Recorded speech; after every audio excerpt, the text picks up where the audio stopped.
Trinadapi sunichena torag iba sahishnuna amanina manadena kirtaniya sadahari Harenama Harenama Harenamaiva kevalam Kalo nastyeva nastyeva nastyeva gatir anyata Om Namo Bhagavate Vasudevaya Om Namo Bhagavate Vasudevaya Om Namo Bhagavate Vasudevaya. So chapter 15 is entitled Purushottam Yoga. The word Purushottam is two words, Purusha, Uttama. So Purusha means person, enjoyer, and Uttamam, transcendental, topmost, the best. This first verse that we're studying tonight, number 19, was the very first verse I memorized in the Bhagavad-gītā back in 1973 on the subways of New York distributing books. Let's chant the verse together. Let's go. Yo mamevam asamudho janati purushottamam sarvavid bhajati mang sarva bhavena bharata. One more time. Yo mamevam asamudho janati purushottamam sarvavid bhajati mang sarva bhavena bharata. One more. Yo mamevam asamudho janati purushottamam sarvavid bhajati mang sarva bhavena bharata. Now responsively after me. Ya, anyone who, mam, me, evam, thus, asam mudha, without a doubt, janati, knows, Purusha Uttamam, the Supreme Personality of Godhead. So based on how I explained the word Purusha Uttama myself, now we can put both of those definitions together. That the Supreme Personality of Godhead is the topmost and transcendental person. These are synonymous. Next word. Saha, he, Sarvavit, the knower of everything. Bhajati, renders devotional service. Mam, unto me. Sarva bhavena, in all respects. Bharata, O son of Bharata. Please repeat. Whoever knows me as the Supreme Personality of Godhead, without doubting, is the knower of everything. He therefore engages himself in full devotional service to me, O son of Bharata. So, for me,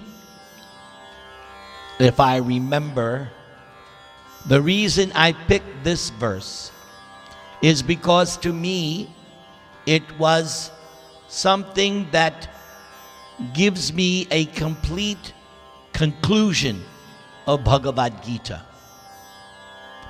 First thing, the whole purpose of reading Bhagavad-gītā is to come to the conclusion that Krishna is God. We study Bhagavad-gītā to make sure that we are thoroughly convinced beyond any shadow of a doubt that Krishna is God. Now, the next thing, the proof that you know that Krishna is God is the second part of the verse. Therefore engages in full devotional service to Krishna. Unless that's there, then there's going to be some doubt whether or not you really know Krishna as supreme. In other words, you have to put your money where your mouth is. Or as another way we say it, don't just give lip service. Just like in a mundane sense. If a young boy or young girl,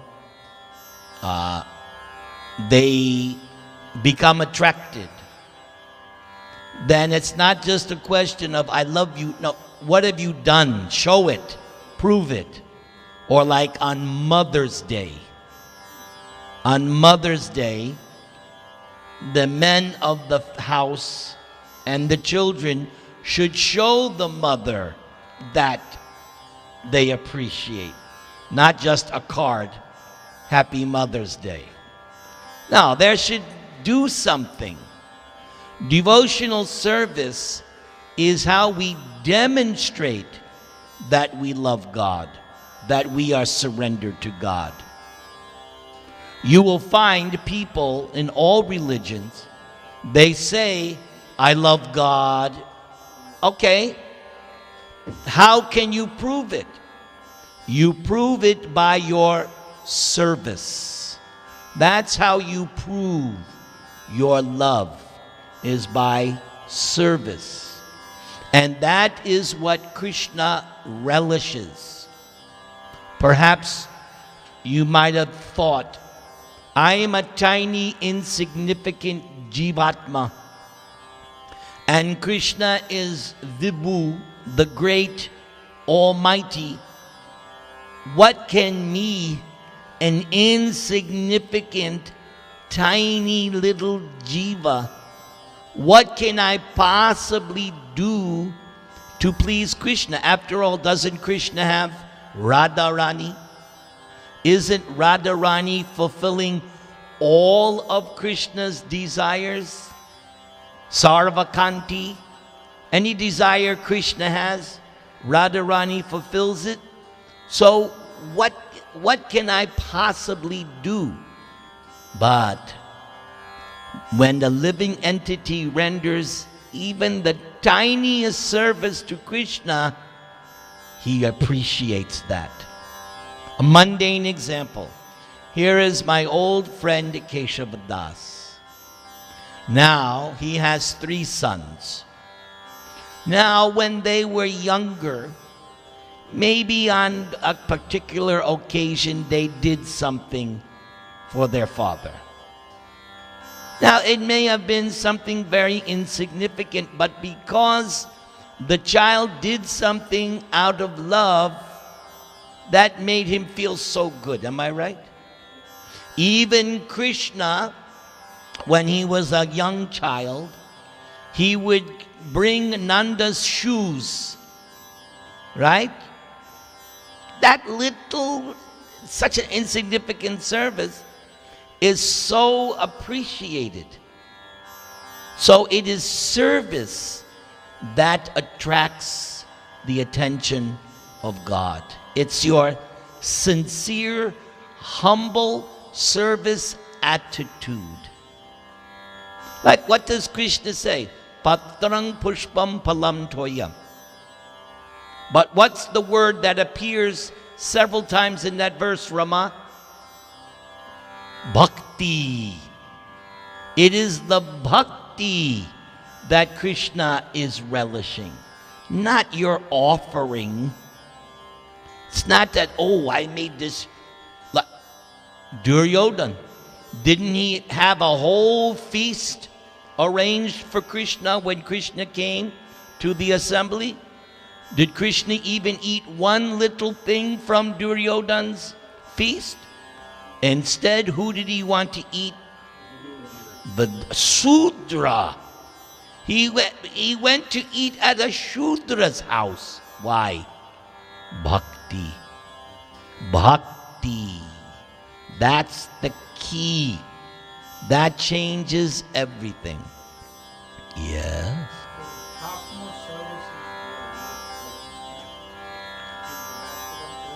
The topmost service, this question can be answered in many different ways according to time, place, and circumstance.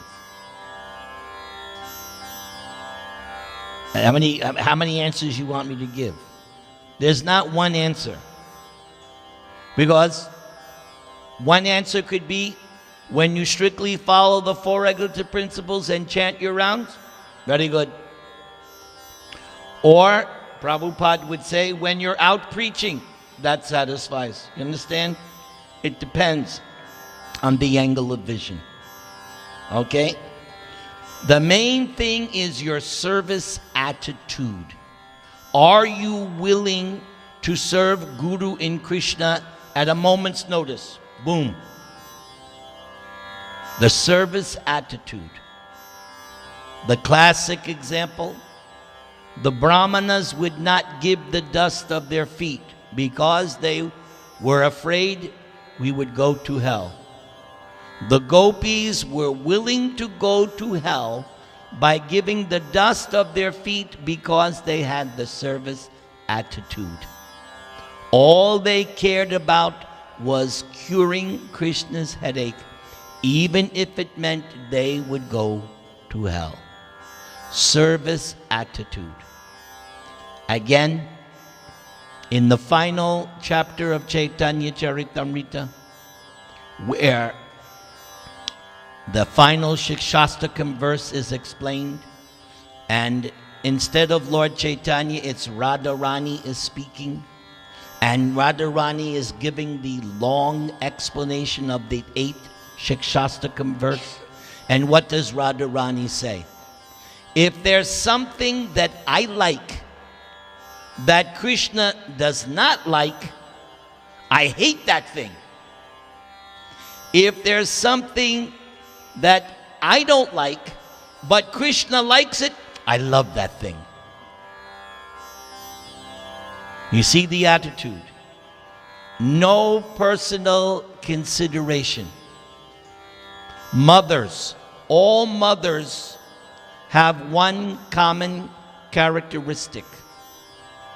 Anything for the child. Anything for the child. Am I right, mothers? Yes. They'll do anything. So it's the service attitude. And that's how you tell if somebody is actually chanting properly.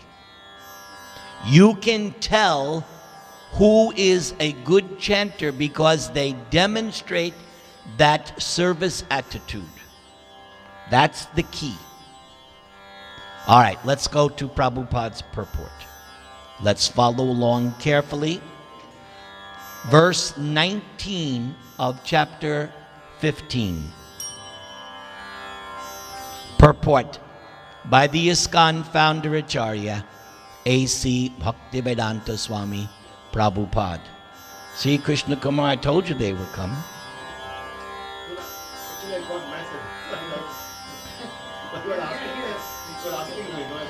I'm glad you changed. All right, here we go.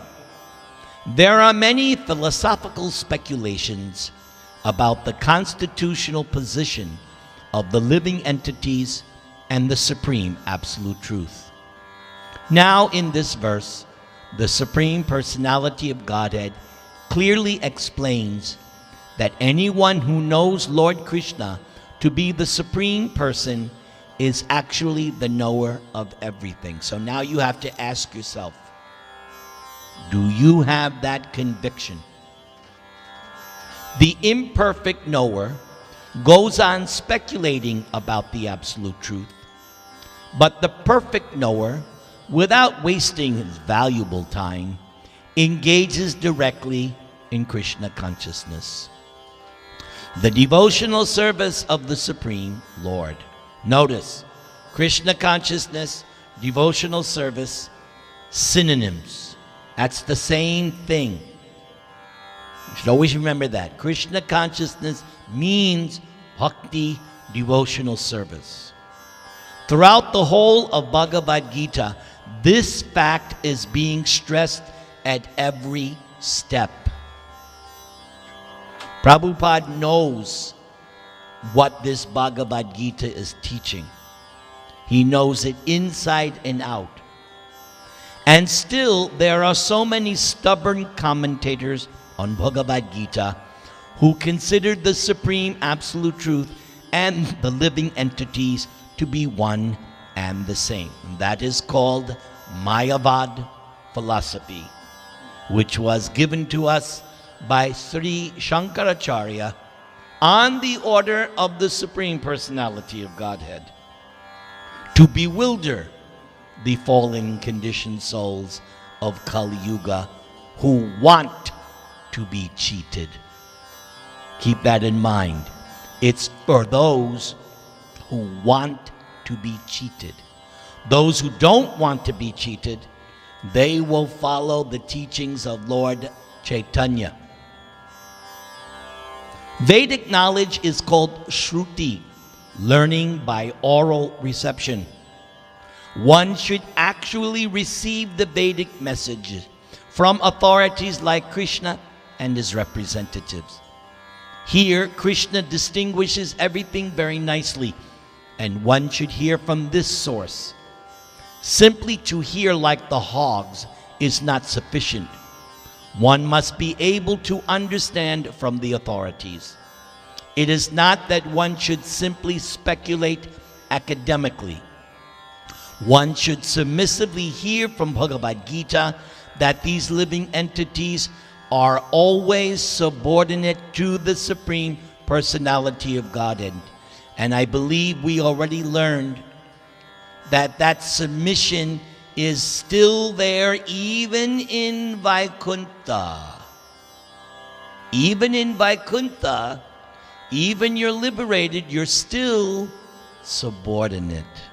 Sorry. You're still going to remain subordinate. So it's a question of where do you want to be subordinate?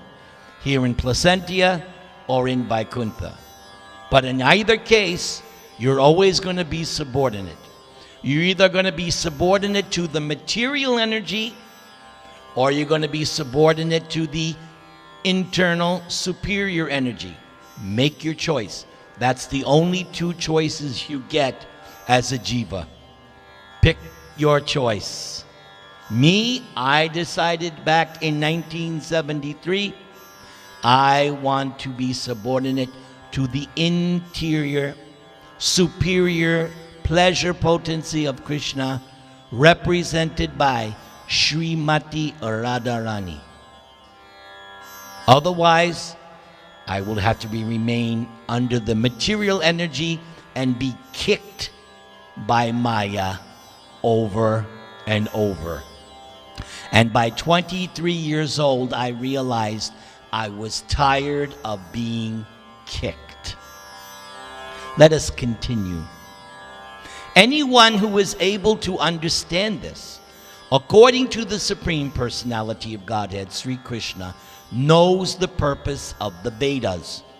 No one else knows the purpose of the Vedas. Prabhupada is reminding us of text number 15 in this chapter. If you would like to go to text number 15, especially the last two lines, Vedaischa sarvaya aham eva vedya, Vedanta krid vedavid eva chaham. By all the Vedas, I am to be known. I am indeed the compiler of Vedanta, and I know the Vedas. Yes?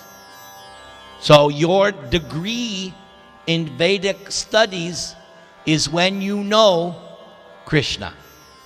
And today, Krishna is pointing out, you think you know me? Are you doing devotional service? If you're doing devotional service, then Krishna will gradually reveal himself to you. There is no other way Krishna reveals himself other than devotional service. And Shri Yu, I am now thinking of a verse which might answer your question from a particular angle of vision. A verse that Lord Chaitanya quoted, Atak Shri Krishna Namadi na bhaved grayam indriyai sevan moke hi jivadau swayameva sparatyada. Lord Chaitanya was explaining once that Krishna does not reveal himself to your material senses. He reveals himself when your senses are spiritualized, when they're purified. How? Service. And the service begins with the tongue. What does the tongue like to do? Wag and taste. So and Prabhupada used to preach, just by your tongue you can realize God. By always chanting, describing, preaching, and eating strictly Krishna Prasad. You do these two things, you will realize He will, and the word is Sparati Adha. He reveals, and it's a gradual revelation. So do your prescribed duty, do your hearing and chanting, and little by little Krishna will reveal himself. Scientific process. That's what I like about Prabhupada's movement. It's a scientific process, not hocus pocus. And you don't have to speculate. You can tell where you're at every moment if you know the science. That's why, what have I stressed since 1994? You were with me in the beginning. Rama was with me in the beginning when I started. Did I not emphasize read Prabhupada's books? I must have said it 1.5 billion times. And I'll say it another 2 billion times. Read Prabhupada's books. Let's continue. The word bhajati is very significant. In many places, the word bhajati is expressed in relationship with the service of the Supreme Lord. If a person is engaged in full Krishna consciousness in the devotional service of the Lord, it is to be understood that he or she has understood all the Vedic knowledge. In the Vaishnava Parampara, it is said that if one is engaged in the devotional service of Krishna, then there is no need for any other spiritual process for understanding the supreme absolute truth. He has already come to the point because he is engaged in the devotional service of the Lord. And that reminds me of another important item. The item being, what happens if I commit a sin? What should I do if I fall down? Should I do atonement? Should I do prayashchitta? No. You should do devotional service. Because look what it says. There is no need for any other spiritual process. Once you become a devotee, you are already at the topmost platform. So if you fall, if you commit a sin, no need to freak out.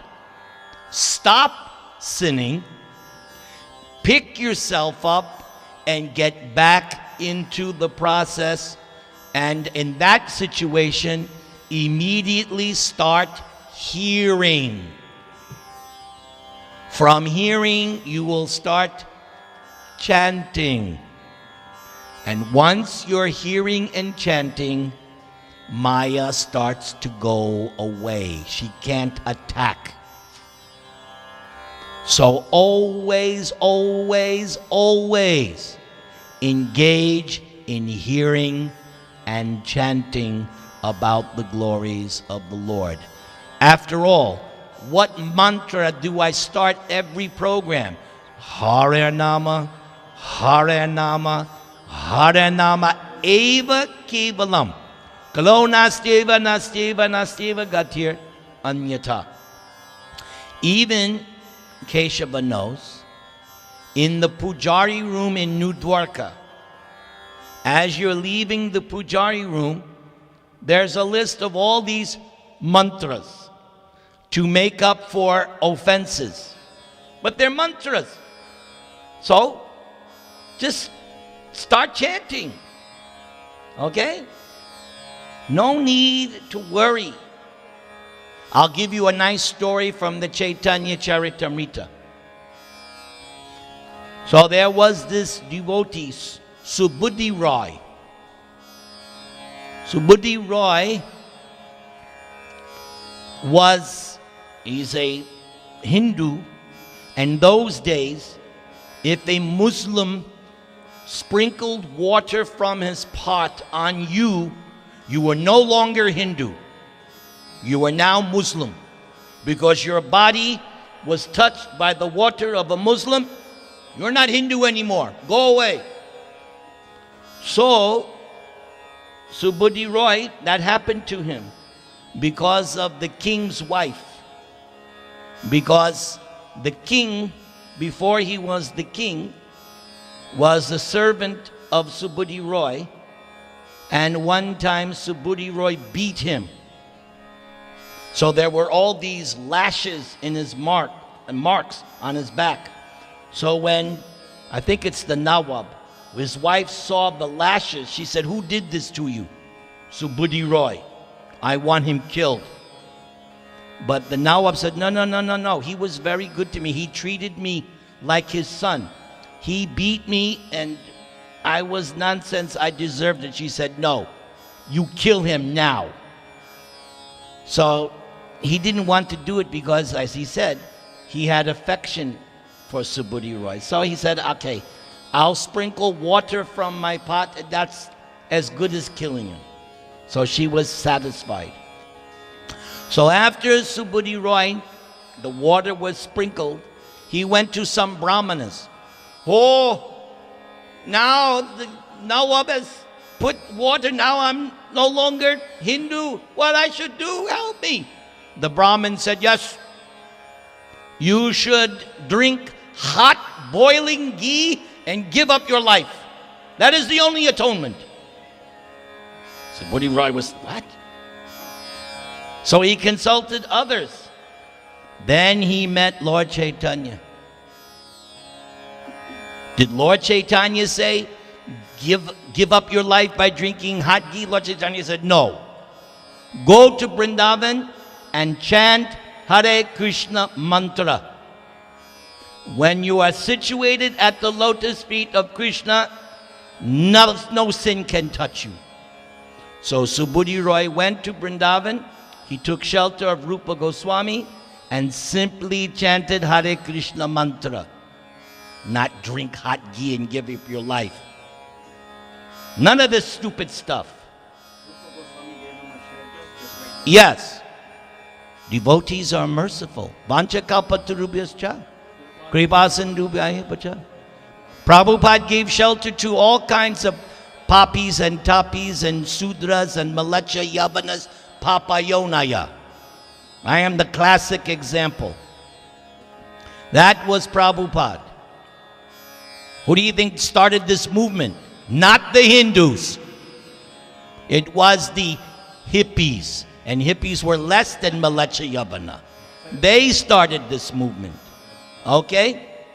Yes. The Hindus didn't want Prabhupada in India. Prabhupada tried. They weren't interested. They wanted their sons to become engineers, technicians.